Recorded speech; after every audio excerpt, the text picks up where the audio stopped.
for always making time for FaceTime. I would make time for you anywhere, anytime. It's always a pleasure to talk to a true blue cinephile. Thank Somebody you. who really loves movies. And I have to tell you guys, he has walked in wearing a rabbit shirt with matching rabbit pants, rabbit print pants. It's and the Matching rabbit bow. yeah, it's amazing. And you're eating at 10:30 or what is it, 11 Nutella toast and black coffee with ice. Is this the secret of the manic energy? I think so. Really? I think you've hit the nail on the head. This is actually the root of all evil. If you're wondering about my bad behavior, this is it. Copious amounts of black coffee, too much for any one human being. And the Nutella? The Nutella, ये इससे mood बना रहता है. अच्छा. You know, and you can just like, if you're somebody who eats Nutella, you would know that this just keeps a person happy. Right. You know. No need for anything Lots of else. people, आप इतने happy और energetic कैसे रहते हैं? हाँ. You know, I often get asked, don't mind me. Happy ऐसे रहते हैं और energetic ऐसे रहते हैं. This is the secret revealed today on Film Companion. For the first time. Ranveer, let's talk about Bajirao Mastani. Whoa. So this is, I think, as close to a Daniel Day-Lewis as anyone can do in mainstream Hindi cinema. You have gone bald, which is fascinating to me. That's funny you say Daniel Day-Lewis, because after the first little phase of shooting, I think we were shooting some kind of scene which Sir loves. He thinks it's my best performance. He loves that scene. It's a long scene. It was 6 pages, me and Priyanka, and he was very happy. And one day he exulted. He was like, "Hey, mere Daniel!" Ultimate compliment. No? Oh God! For an actor, I there was can't be over anything the better. moon. Yeah. I mean, Daniel Day-Lewis, who I consider to be the paragon of acting, and for it to come from Sir, I was thrilled to hear that. I was like, But you've immersed completely. As I said, as much as this form of cinema requires, what has it done to you as a person? How is it? What's the price it's extracted from you? putting yourself through what I did for the past year, it does come with a price. You know, it is draining, immensely demanding, physically, mentally, emotionally. But tell me this: do you feel that it has fundamentally changed who you are? Yes, it In what way? absolutely has. You know, going through all of it, I've come out, I feel, stronger, wiser. I'm growing up.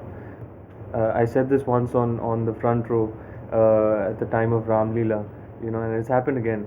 You know, I'm definitely find myself evolving as an artist, and I've learned a lot because this was a much harder movie than Ram Leela. It was a much harder movie than anything I've done. I learned a lot about myself during the course of this film, about the points in which I struggle as an actor, at what point and what things I find very difficult, and what my shortcomings are, what my limitations are. I read somewhere, or maybe you said it somewhere, that there were times through the shoot when you would do a scene and Sanjay would turn to you and say, "You're boring this shit out." Yeah. Okay, no, that's brutal. I mean, Oh, it is.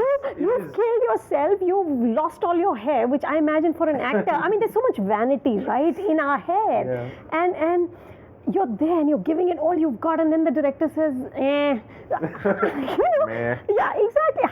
How did you process it? And This is his face. no, but Ranveer, how do you see that?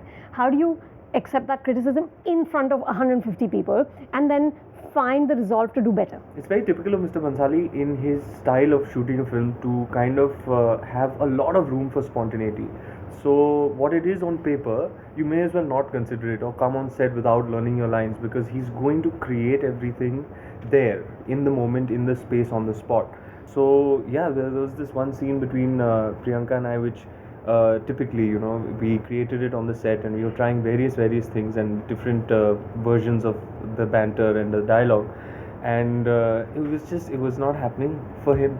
So he just walked up to me. He's like, "Guys, you're boring the expletive out of me." So So I don't know, you know, just Do something so like, else. okay. Then you always just have to, okay, sir, we tried. But you a never got different approach. mad. You can't get mad. You know, he's saying it very, very honestly. It's for the project. Because on the flip side, if you get something right, and he's sitting behind the monitor, when he sits behind the monitor, he watches like an audience. You know, he's just sitting there with popcorn. It's almost as if he's enjoying the film, and you're watching a film and enjoying it. So he'll just sit there and watch, and it has to do something to him.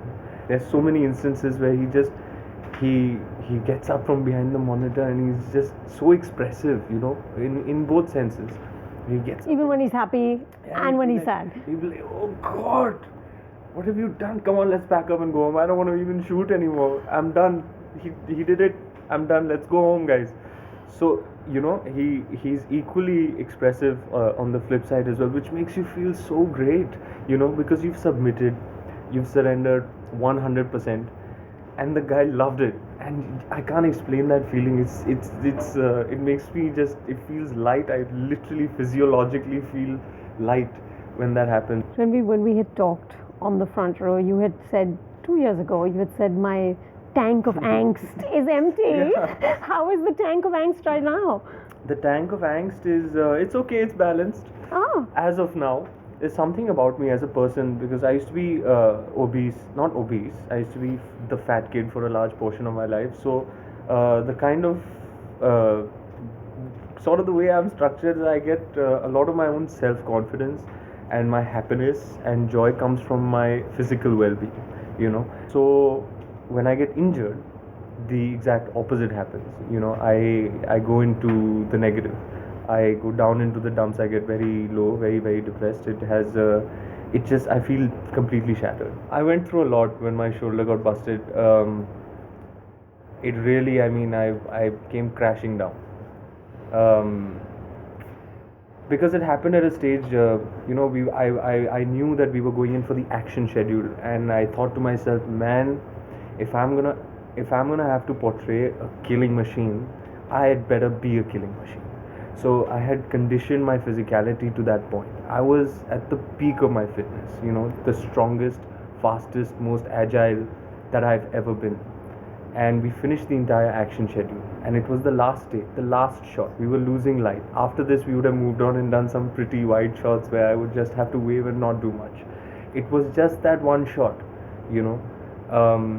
I got so unlucky, because I could have come out of this action schedule completely unscathed. And the kinds of stuff I've done, horse riding and fighting, I've actually been in battle, you could say.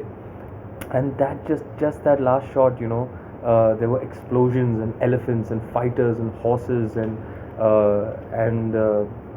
you know, the stunt went wrong and I fell off the horse. I got flung off the horse, and I snapped my shoulder. And I was like, man, there are like 8 months to go for shooting, and now I'm out of action. I didn't even think it was much. I went to the hospital and I did all my tests. I walked into the room, and that guy's like, I have some bad news for you. And I knew what it was, and I just came crashing down. And I was out of action then for 2.5 months. They were like, it's a very serious injury. It's a lifelong injury if you don't, you know, treat let it heal. Yeah. if you don't treat it correctly. And I got surgery done and whatnot.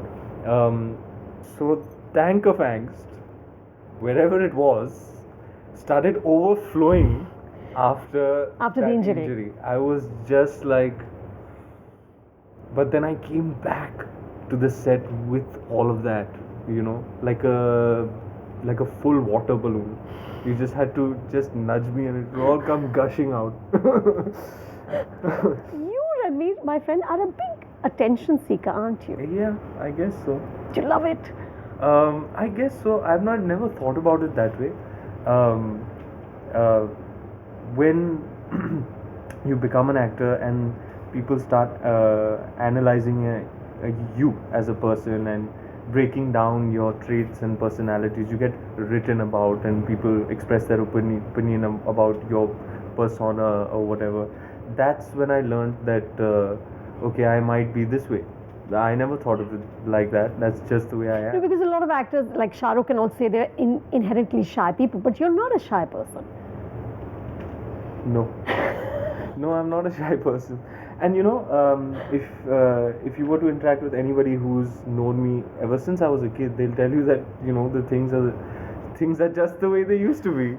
Ranveer, I read this great story Richa Chadda tells where when you two were doing theatre classes in Delhi, apparently. So the teacher really disliked you. Oh yeah. Yeah, and she criticized you, and she said you're an eyesore, and said that you apparently, just you weren't good enough for theatre, and she told you to go to Bollywood. Yeah. So you were too theatrical for theatre. First of all, though, I'm amazed at your research. Yes, it's amazing. What a journey, Richa That's and I, incredible, yeah. that we were in theatre class together, and I would get publicly humiliated. That is my most. I'll never forget that little workshop that we did, because every day I do something which would be wrong. I was like, I'm trying. How bad can this be? I don't think it's that bad.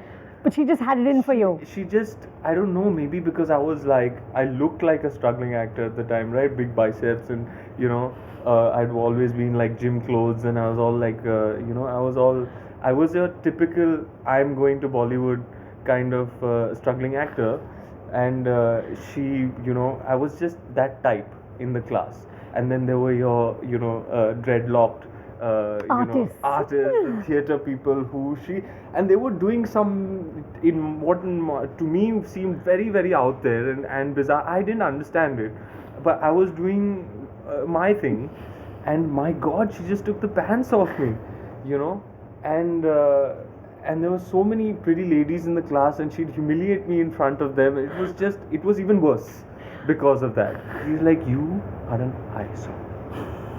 Your place is in Bollywood.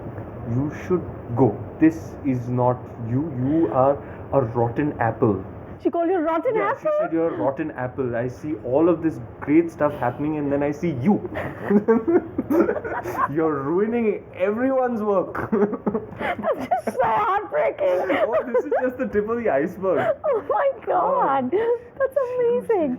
You uneducated, mainstream loving, she would just, because she was from Russian theater, and Ibsen and Chekhov and Stanislavski and oh my goodness. So she came at me all guns blazing. That was the harshest criticism of my. So it was all uphill from there.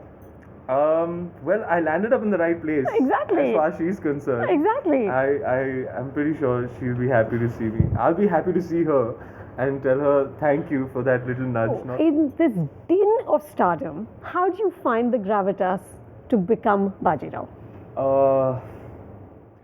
When these things first started happening, when people started writing what a colorful, energetic, fun-loving, happy personality, and I sort of started understanding myself from another point of view. I am a certain way, hypersensitive, very, very emotional, very easily attached, and empathetic to almost a dangerous degree. Level, yeah. And that's my predisposition. So I kind of have to counter that, otherwise I'll become a melancholic. So I kind of counter that by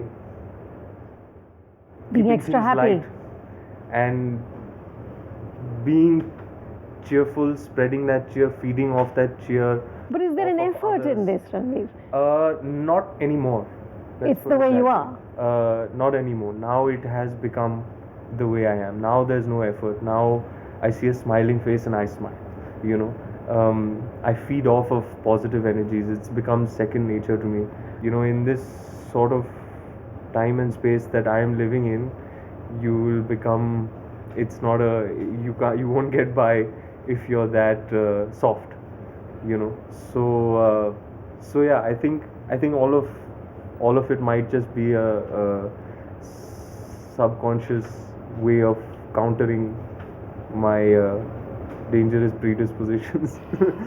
I like to play the fool. I like to play the fool.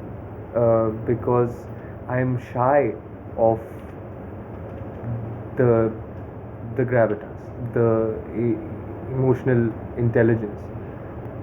I feel that's one thing I feel shy about. So then I play court jester.